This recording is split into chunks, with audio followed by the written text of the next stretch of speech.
ಶ್ರೀ ಪರಮಾತ್ಮನೇ ನಮಃ. ಶ್ರೀಮದ್ಭಗವದ್ಗೀತಾ ಅಥ ಪಂಚಮೋऽಧ್ಯಾಯಃ. ಕರ್ಮಸನ್ನ್ಯಾಸಯೋಗಃ. ಜ್ಞೇಯಃ ಸ ನಿತ್ಯಸನ್ನ್ಯಾಸೀ ಯೋ ನ ದ್ವೇಷ್ಟಿ ನ ಕಾಂಕ್ಷತಿ ನಿರ್ದ್ವಂದ್ವೋ ಹಿ ಮಹಾಬಾಹೋ ಸುಖಂ ಬಂಧಾತ್ ಪ್ರಮುಚ್ಯತೆ. ಯಾವಾತನು ರಾಗ ದ್ವೇಷಗಳಿಂದ ವಿಮುಕ್ತನಾಗಿರುವನೋ ಅವನು ನಿತ್ಯ ಸನ್ಯಾಸಿ ಎಂದೇ ತಿಳಿಯಬೇಕು. ದ್ವಂದ್ವಗಳಿಂದ ಮುಕ್ತನಾದವನು ಬಂಧನದಿಂದ ಸುಲಭವಾಗಿ ಮುಕ್ತಿಯನ್ನು ಪಡೆಯುತ್ತಾನೆ. ಯಾವುದೇ ಜೀವಿ ಸವಿಸ್ತಾರವಾದ ಈ ಪ್ರಪಂಚದಲ್ಲಿ ತನಗೆ ಬೇಕಾದ ಹಾಗೆ ಜೀವಿಸಲು ಅವಕಾಶವಿದೆ. ಆದರೆ ತನ್ನ ತಪ್ಪಿಗೆ ಇನ್ನೊಬ್ಬರನ್ನು ಹೊಣೆಯಾಗಿಸಿ ಅವರ ಮೇಲೆ ದ್ವೇಷ ಸಾಧಿಸುವುದು ಇಂದು ಕಾಣುತ್ತಿರುವ ಸತ್ಯ. ಕೆಲವೊಮ್ಮೆ ಮನುಷ್ಯನಿಗೆ ಇಷ್ಟಪಡುವಂತಹದ್ದು ದೊರೆಯಲಿಲ್ಲವೆಂದರೂ ದ್ವೇಷ ಹುಟ್ಟುವುದು ನಿಶ್ಚಿತ. ಈ ಕಾರಣದಿಂದಲೇ ರಾಗ ಅಂದರೆ ಇಷ್ಟಪಡುವಿಕೆ ಹಾಗೂ ದ್ವೇಷ ಅಂದರೆ ವಿರೋಧ ಭಾವ ಈ ಶಬ್ದವನ್ನು ಒಟ್ಟಾಗಿ ಉಪಯೋಗಿಸುವುದು. ಯಾವುದೇ ವಸ್ತು ಮನಸ್ಸನ್ನು ಸೆಳೆದರೆ ಅದು ಬೇಕೆಂಬ ಮೋಹ ಆವರಿಸಿ ಅದನ್ನು ಪಡೆಯಲು ದ್ವೇಷ ಹುಟ್ಟುವುದು ಸಹಜ.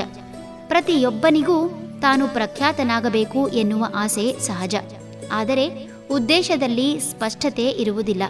ಒಬ್ಬ ವ್ಯಕ್ತಿ ಇತರರಿಗೆ ಸಹಾಯ ಮಾಡುವ ಉದ್ದೇಶದಿಂದ ಪ್ರಸಿದ್ಧಿ ಪಡೆಯಬೇಕೆಂಬ ಹಂಬಲ ಹೊಂದಿದ್ದರೆ ಉತ್ತಮ. ಇನ್ನೂ ಕೆಲವರು ಹಣ ಮಾಡಿ ಐಷಾರಾಮಿ ಬದುಕಿಗಾಗಿ ಪ್ರಸಿದ್ಧಿಯನ್ನು ಇಚ್ಛಿಸುತ್ತಾರೆ. ಇಲ್ಲಿ ಅವರವರ ಉದ್ದೇಶ ಅವರದು. ಅದನ್ನು ಪ್ರಶ್ನಿಸುವ ಅಧಿಕಾರ ಬೇರೆಯವರಿಗೆ ಇರುವುದಿಲ್ಲ. ಈ ರಾಗ ಒಳ್ಳೆಯದೇ ಸರಿ. ಆದರೆ ಈ ರಾಗವನ್ನು ತನ್ನದಾಗಿಸಿಕೊಳ್ಳಲು ತನ್ನ ಹಾದಿಯಲ್ಲಿ ಬರುವವರನ್ನು ದ್ವೇಷ ಮಾಡುವುದು ತಪ್ಪು. ಇಂದಿನ ಕೆಲವು ವ್ಯಾಪಾರಿಗಳು, ರಾಜಕಾರಣಿಗಳು, ವೃತ್ತಿಯಲ್ಲಿ ಇರುವವರು ತಾವು ಪ್ರಸಿದ್ಧಿ ಪಡೆಯಬೇಕೆಂಬ ಕಾರಣದಿಂದ ತಮ್ಮ ಜೊತೆಯಲ್ಲಿರುವವರನ್ನೇ ಒಂದು ಹಂತದ ನಂತರ ದ್ವೇಷ ಮಾಡಲು ಆರಂಭಿಸುತ್ತಾರೆ. ಒಂದು ಕಚೇರಿಯಲ್ಲಿ ಕೆಲಸ ಮಾಡುವಾತನಿಗೆ ತಾನು ಉನ್ನತ ಸ್ಥಾನ ಪಡೆಯಬೇಕೆಂಬ ಹಂಬಲದಿಂದ ಈಗಾಗಲೇ ಉನ್ನತ ಸ್ಥಾನದಲ್ಲಿ ಕುಳಿತಿರುವ ಹಾಗೂ ಆ ಸ್ಥಾನಕ್ಕೆ ಪೈಪೋಟಿ ನೀಡಬಲ್ಲಂತ ತನ್ನ ಸಹೋದ್ಯೋಗಿಗಳ ಮೇಲೆ ದ್ವೇಷ ಹೆಚ್ಚುತ್ತದೆ.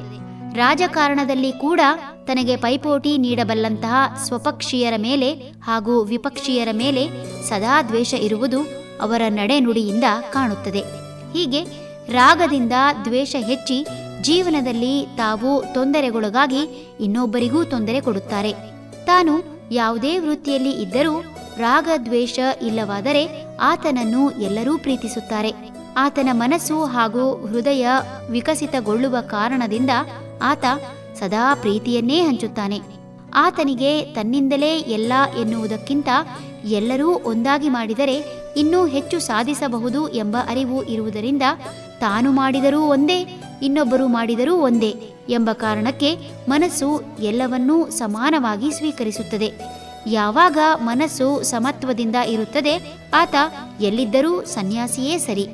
ಆತನಿಗೆ ತಾನು ಬೇರೆ, ತನ್ನ ಸಹಚರರು ಬೇರೆ ಅನ್ನಿಸದ ಕಾರಣ ಎಲ್ಲಾ ಬಂಧನದಿಂದ ಮುಕ್ತಿ ಪಡೆಯುತ್ತಾನೆ. ಹರಿ ಓಂ.